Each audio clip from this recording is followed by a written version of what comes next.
Welcome back to From My Living Room to Yours. This pandemic has had me really having to trust my gut about what I need to do for self-care, listening for what the next right thing to do is, and delving deep in the midst of hard decisions. I bring this up because I think too often we think trusting our gut is part of the secular world. But I want to suggest that trusting your gut or tapping into your intuition are simply ways of listening for God's guidance.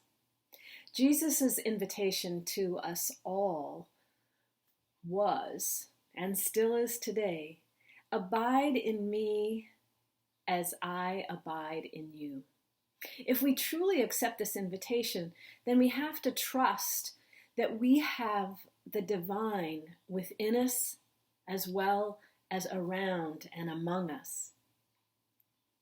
I'm sure you've had that experience of turning left when you typically would have turned right, and later you find out that you did that turn with no apparent reason, and yet you avoided an accident. Or a friend you hadn't thought of in weeks pops into your head and you think, I don't have time to call her, but I think I need to. And when you get her on the phone, you find out she really needed to talk to you. She was having a hard time.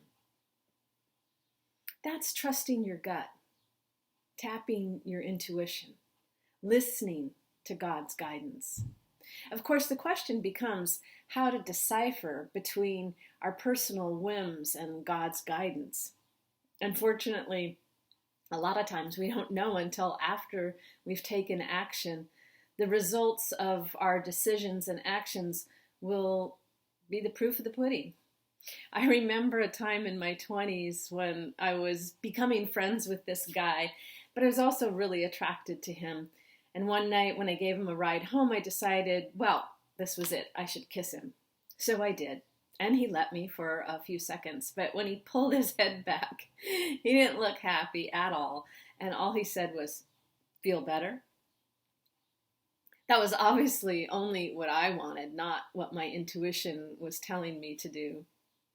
If you feel a sense of groundedness and peacefulness, even if the situation is messy and complicated, that's you following God's guidance. If everything completely backfires and you wish you had never had the idea, well, that's probably just a personal whim. But not to worry.